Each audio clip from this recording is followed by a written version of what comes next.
जय हिंद। स्वागत है आप सबका हमारे YouTube चैनल पे। आज यह 2020 का अगला सेशन है, तो चलिए आज के सेशन स्टार्ट करते हैं। पहला सवाल ये रहा, मनुष्य में कुल कितने हड्डियां होती है? Option A 212, option B 206, option C 202 और ऑप्शन डी 200।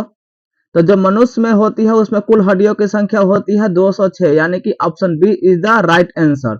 देखिए, जो हड्डी होता है वो दो तरह की होती है। एक होता है अस्थि, जो हड्डी होता है वो दो तरह की होता है। एक होता है अक्षीय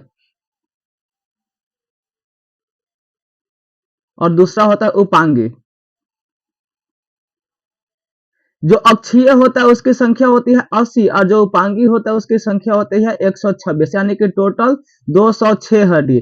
जो बच्चा जन्म लेता है उसमें हड्डी होती है 300, आगे जाकर हड्डियां हो जाती है 208 और एक वयस्क मनुष्य में हड्डी होती है 206। और जो हड्डी होती है, हड्डियों में सर्वाधिक घनत्व, यानी कि जो हड्डी होती है उसमें सर्वाधिक डेंसिटी, यानी कि टूटने फूटने के बाद सबसे अधिक जुड़ता है 30 वर्ष की अवस्था तक। उसके बाद इसमें क्या होती है, घनत्व कम होने लगती है। और जो हड्डी होता है उसकी कठोरता कैल्शियम फॉस्फेट और कैल्शियम कार्बोनेट के कारण होता है, हड्डी क्या होती है, कठोर होती है। चलिए अगले क्वेश्चन की ओर बढ़ते हैं। मनुष्य की खोपड़ी में कितनी अस्थियां होती है? Option A 8, option B 30, option C 10 और ऑप्शन डी 12। तो जो मनुष्य होते हैं उनके खोपड़ी में, यानी कि खोपड़ी में 8 हड्डियां होती है, जिसे क्रेनियम कहते हैं, जिसे क्रेनियम कहते हैं। और इसी के नीचे क्या होता है, दिमाग होता है और एक पतली झिल्ली होती है, इसे मेनिंजाइट कहते हैं। और इसमें सूजन होने से मेनिंजाइटिस नामक बीमारी होती है जो ब्रेन से संबंधित है। चलिए अगला क्वेश्चन ए रहा, लाल सागर का लाल रंग किसकी उपस्थिति के कारण होता है? ऑप्शन ए मांस, option B lichen, option C शैवाल और ऑप्शन डी जीवाणु। तो जो लाल सागर है उसकी लाल रंग शैवाल के कारण होता है, यानी कि option C is the right answer. जो लाल सागर होता है उसमें ट्राइकोडेस्मियम ट्राई ट्राइकोडेस्मियम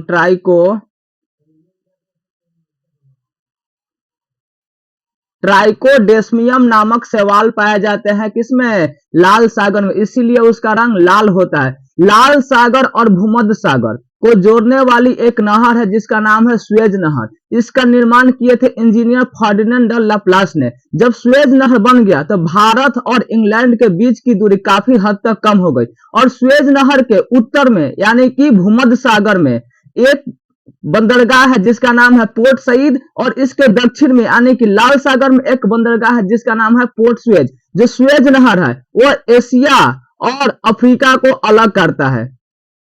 चलिए अगले क्वेश्चन की ओर बढ़ते हैं। विटामिन सी का सबसे अच्छा स्रोत है? ऑप्शन ए संतरा, ऑप्शन बी नींबू, ऑप्शन सी नारंगी और ऑप्शन डी आंवला। तो जो इसका सही आंसर होगा ऑप्शन नंबर डी, यानी कि आंवला। देखिए, विटामिन सी सभी खट्टे फलों में पाया जाता है। विटामिन सी एकमात्र ऐसा विटामिन है जिसे हम लोग स्टोर करके नहीं रख सकते। यह विटामिन अगर इसको बॉयल करेंगे तो नष्ट हो जाएगा, पेशाब करने पे नष्ट हो जाता है, दारू पीने के बाद क्या होता है, नष्ट हो जाता है। इसीलिए यह एकमात्र ऐसा विटामिन है जिसे हम लोग स्टोर करके नहीं रख सकते। यह सभी खट्टे फलों में पाया जाता है।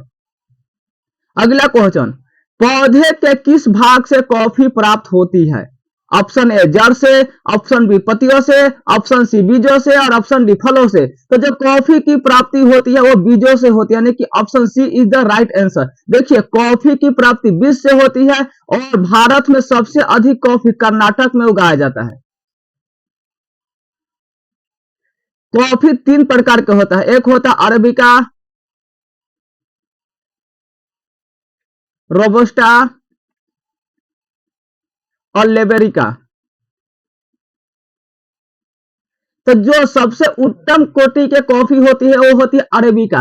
विश्व में सबसे अधिक कॉफी ब्राजील में उगाया जाता है। ब्राजील के एक बंदरगाह है सेंटोस बंदरगाह, जो कॉफी के निर्यात के लिए प्रसिद्ध है। इसीलिए इस बंदरगाह को कहवा का पतन कहा जाता है। और ब्राजील में एक शहर है साओ तो प्रिंसेप, यह भी कॉफी के लिए काफी प्रसिद्ध है। एक कॉफी की स्पेशल वैरायटी होती है मोचा कॉफी। मोचा कॉफी या कहवा, यह आपका यमन से प्राप्त किया जाता है। चलिए और जो है क्या चीज, अगले क्वेश्चन की ओर बढ़ते हैं। मानव हृदय में कितने कोष्ठक होते हैं? Option A 2, option B 3, option C 4 और ऑप्शन डी 5। तो जो इसका सही आंसर होगा वो होगा ऑप्शन नंबर सी, यानी कि जो मानव होते हैं उनमें 4 कोष्ठक पाए जाते हैं। जो मानव होते हैं उनमें 4 कोष्ठक पाए जाते हैं। एक दायां आलिंद, दूसरा बायां आलिंद, तीसरा दायां निलय और चौथा बायां निलय। ये क्या है? मनुष्य के हार्ट चेंबर है। मनुष्य में 4 होते हैं, दायां आलिंद, बायां आलिंद, दायां निलय और बायां निलय। जो बायां निलय होता है वो सबसे चौड़ा और मजबूत होता है। क्यों? कहे कि यहीं से जो रक्त होता है उसका क्या किया जाता है? पंपिंग किया जाता है। और यहीं से जो रक्त होता है वो धमनी के माध्यम से आगे बढ़ते हैं और धमनी जो होते हैं शुद्ध रक्तों को लेकर जाते हैं, और जो सीरा होते हैं वो क्या करते हैं? अशुद्ध रक्तों को लेकर आते हैं। जो धमनी होते हैं वो क्या करते हैं? शुद्ध रक्त, यानी कि वैसे रक्त जिसमें ऑक्सीजन की उपस्थिति होती है उसे शुद्ध रक्त कहते हैं, और वैसे रक्त जिसमें ऑक्सीजन की अनुपस्थिति यानी कि कार्बन डाइऑक्साइड होता है उसे अशुद्ध रक्त कहते हैं। तो जो धमनी होती है वो शुद्ध रक्त लेके जाती है, लेकिन एकमात्र अपवाद है धमनी में। वो कौन सा? महाधमनी। महाधमनी यह क्या करती है? अशुद्ध रक्तों को लेकर जाती है, अशुद्ध रक्त। और एकमात्र अपवाद है सीरा में। कौन सा? महासीरा। ये भी क्या यह शुद्ध रक्तों को लेकर जाती है। और देखिए शुद्ध रक्त और अशुद्ध रक्त, एक शुद्ध रक्त और अशुद्ध रक्त एक जगह मिलती है केशिका में, यानी कि सबसे छोटा जो रक्त प्रवाह का अंग है केशिका, यहाँ पे शुद्ध और अशुद्ध दोनों रक्त आकर मिलती है। अगर केशिका को देखना हो तो हम लोग आंख में स्पष्ट देख सकते हैं। जब हमारी आंख लाल लाल होती है, पतली रेशे के समान होती है, उसे केशिका कहते हैं। चलिए आगे की ओर बढ़ते हैं। श्वसन मापन यंत्र क्या कहलाती है? Option A otometer, option B respirometer, option C potometer और ऑप्शन डी हाइग्रोमीटर। तो जो इसका सही आंसर होगा ऑप्शन नंबर बी, यानी कि रिस्पायरोमीटर के द्वारा क्या करते हैं? श्वसन मापते हैं, और हाइग्रोमीटर के द्वारा आर्द्रता मापा जाता है, और पोटोमीटर के द्वारा वाष्पोत्सर्जन का दर मापा जाता है। जो पोटोमीटर होता है उसके द्वारा वाष्पोत्सर्जन का दर मापा जाता है। चलिए आगे की ओर बढ़ते हैं। अगला क्वेश्चन यह रहा, संसार का सबसे बड़ा पुष्प कौन सा है? Option A rafflesia, option B cactus, option C कमल और ऑप्शन डी इनमें से कोई नहीं। तो जो इसका सही आंसर होगा ऑप्शन नंबर ए, यानी कि रेफ्लेसिया। संसार का सबसे बड़ा फूल कौन सा है? रेफ्लेसिया। अगले क्वेश्चन, निम्न में से कौन सा एक मानव निर्मित धान्य है? Option A triticum vulgare, option B triticale और ऑप्शन सी जिया मेज और ऑप्शन डी धान्य। तो जो इसका सही आंसर होगा ऑप्शन नंबर ए, यानी कि ट्रिटिकियम वुल्गार। और जो जिया मेज है वो क्या है? मक्का का वनस्पतिक नाम है। मक्का का बॉटनिकल नेम क्या है? जिया मेज। चलिए अगला क्वेश्चन ए रहा, चावल का दाना क्या है?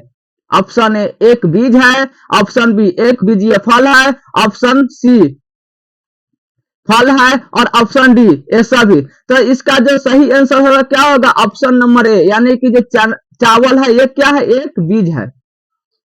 अगला क्वेश्चन, सबसे अधिक क्रोमोसोम पाए जाते हैं? ऑप्शन ए टेरिडोफाइटस में, ऑप्शन बी ब्रायोफाइटस में, ऑप्शन सी मनुष्य में और ऑप्शन डी हाथियों में। तो जो इसका सही आंसर होगा ऑप्शन नंबर ए, यानी कि टेरिडोफाइटस में सबसे अधिक क्रोमोसोम पाए जाते हैं, और जो मनुष्य होते हैं उसमें 23 जोड़ा क्रोमोसोम पाया जाता है, यानी कि 46 गो। क्रोमोसोम में क्या होता है? डीएनए होता है, और डीएनए क्या करता है? वंशानुगत गुणों का वाहक करता है। और डीएनए क्या होता है? डबल हेलिक्स होता है, यानी कि द्विकुंडलित होता है। इसकी संरचना कुछ इस तरह होता है डीएनए की, और यह संरचना दिए थे वाटसन एवं क्रिक ने, वाटसन एवं क्रिक ने। और डीएनए में कुछ एमिनो अम्ल पाए, जैसे ATGC adenine guanine cytosine, adenine guanine thymine और साइटोसिन। जो एटी और जीसी, एडेनिन और थाइमिन, जो एडेनिन और थाइमिन होता है इसके बीच में डबल बॉन्ड होता है, और जो गुआनिन और साइटोसिन होता है इसके बीच में क्या होता है? ट्रिपल बॉन्ड होता है। ये भी ध्यान में रखिएगा, यहां से भी कई बार क्वेश्चन पूछता है। चलिए अगले क्वेश्चन की ओर बढ़ते हैं। मिलीबग किस फसल से संबंधित है? ऑप्शन ए मूंगफली, ऑप्शन बी सरसों, ऑप्शन सी गन्ना और ऑप्शन डी ज्वार। तो इसका सही आंसर होगा ऑप्शन नंबर ए यानी कि मूंगफली। अगला क्वेश्चन ए रहा, गेहूं से संबंधित रस्ट रोग पर कार्य करने वाला वैज्ञानिक कौन है? Option A KC Mehta, option B DD Pant, option C Birbal Sahni और ऑप्शन डी इनमें से कोई नहीं। तो जो इसका सही आंसर होगा ऑप्शन नंबर ए यानी कि केसी मेहता। देखिए गेहूं के लिए एक क्रांति लाया गया था, इसे कहते हैं हरित क्रांति। जो हरित क्रांति है वो क्या है? गेहूं के लिए लाया गया था और इसमें गेहूं के उत्पादन क्या हुआ था? बढ़ गया था, लेकिन जो दलहन था उसकी उत्पादन घट गया था। जो हरित क्रांति है, हरित क्रांति, ये शब्द दिए थे आपके विलियम गार्ड्स ने।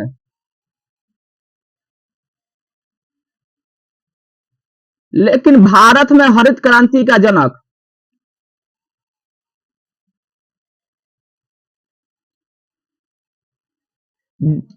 बोलते हैं नॉर्म एस स्वामीनाथन को। और विश्व में हरित क्रांति का जनक, विश्व में हरित क्रांति का जनक बोलते हैं नॉर्मन बोरलॉग को। Norman Borlaug. जो हरित क्रांति था यह तीसरे पंचवर्षीय योजना में लाया गया था।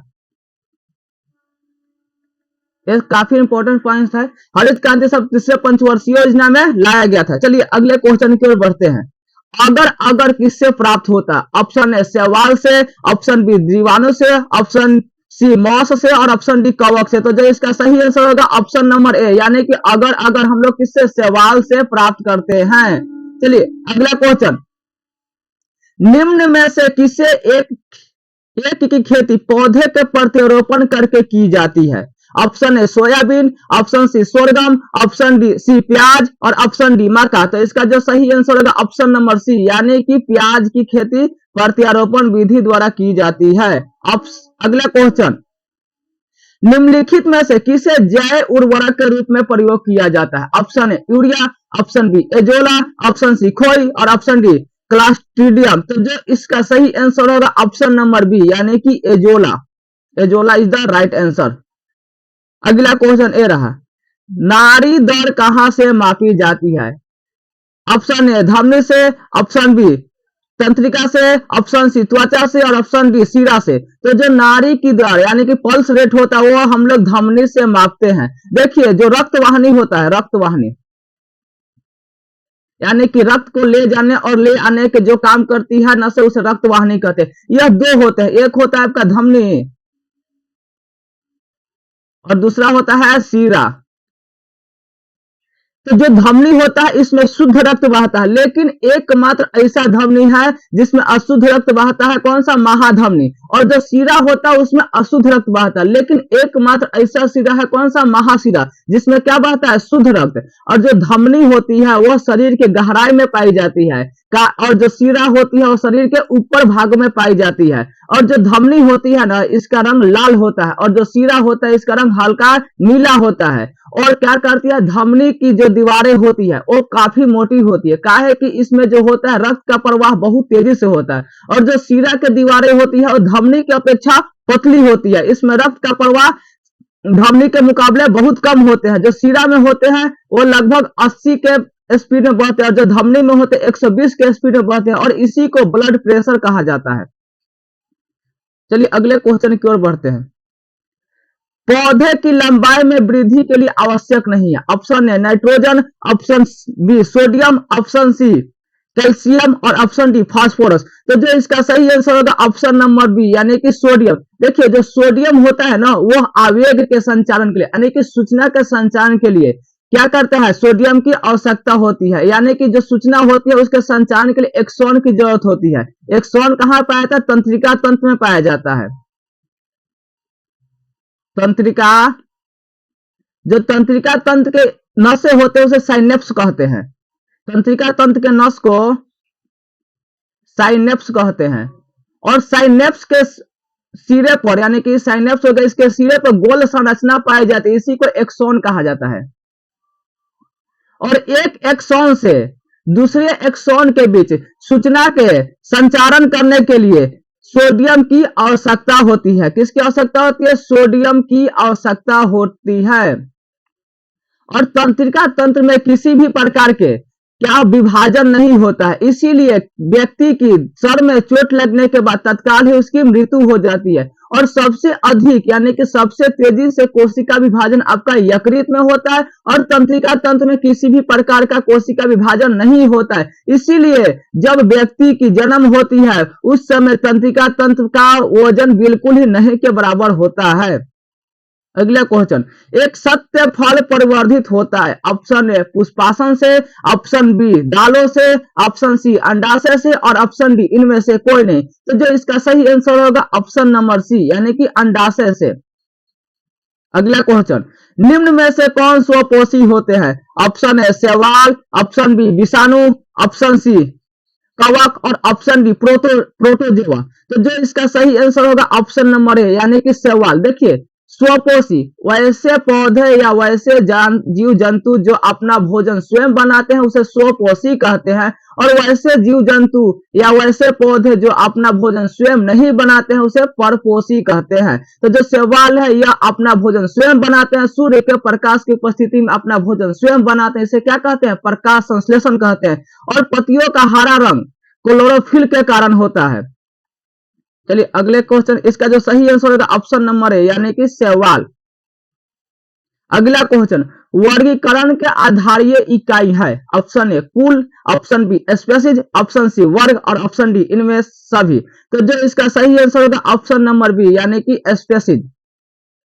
अगला क्वेश्चन, सर्वाधिक महत्वपूर्ण भोजन किससे उत्पन्न होता है? ऑप्शन ए तना से, ऑप्शन बी पत्तियों से, ऑप्शन सी फलों से और ऑप्शन डी जड़ों से। तो जो इसका सही आंसर होगा ऑप्शन नंबर सी यानी कि सर्वाधिक महत्वपूर्ण भोजन फलों से प्राप्त होती है। अगला क्वेश्चन, बीज किससे विकसित होता है? ऑप्शन ए अंडाशय से, ऑप्शन बी बीजांड से, ऑप्शन सी परागकोश से और ऑप्शन डी इनमें से कोई नहीं। तो जो बीज होता है वह बीजांड से विकसित होता है यानी कि option B is the right answer. अगला क्वेश्चन, नाशपाती का कौन सा भाग खाया जाता है? ऑप्शन ए फली, ऑप्शन बी बीजाणु, ऑप्शन सी गुद्देदार पुष्पासन और ऑप्शन डी इनमें सभी। तो इसका जो सही आंसर होगा ऑप्शन नंबर सी यानी कि गुद्देदार पुष्पासन को खाया जाता है। अगला क्वेश्चन ए रहा, दूध के दही के रूप में जमाने का कारण, दूध के दही के रूप में जमने का कारण है। Option A lactobacillus, option B microbacterium, option C खमीर और ऑप्शन डी इनमें से कोई नहीं। तो जो इसका सही आंसर होगा ऑप्शन नंबर ए यानी कि लैक्टोबैसिलस के कारण क्या होता है? दूध से दही बनता है और इसी के कारण क्या होता है? दही खट्टा भी होता है। अगला क्वेश्चन, HIV द्वारा होने वाली रोग है यानी कि ह्यूमन इम्यूनो डिफिशियंसी वायरस के द्वारा होने वाला रोग कौन सा है? Option A meningitis, option B colour blindness, option C AIDS और ऑप्शन डी इनमें से कोई नहीं। तो जो इसका सही आंसर होगा ऑप्शन नंबर सी यानी कि एड्स। देखिए एड्स के फुल फॉर्म होता है एक्वायर्ड इम्यूनो डिफिशियंसी सिंड्रोम, और एड्स किसके कारण होता है? HIV यानी कि ह्यूमन इम्यूनो डिफिशियंसी वायरस के कारण होता है। कौन सा? एड्स जो होता है। और मेनिंजाइटिस यह ब्रेन से संबंधित है।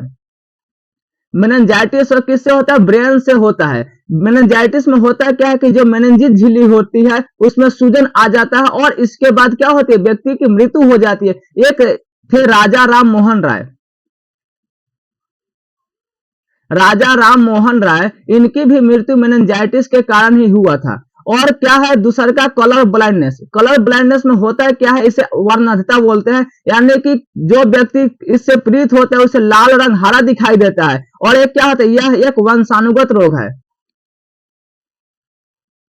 वंशानुगत रोग है। तो चलिए आज की क्लास हम यही समाप्त करते हैं। जय हिंद।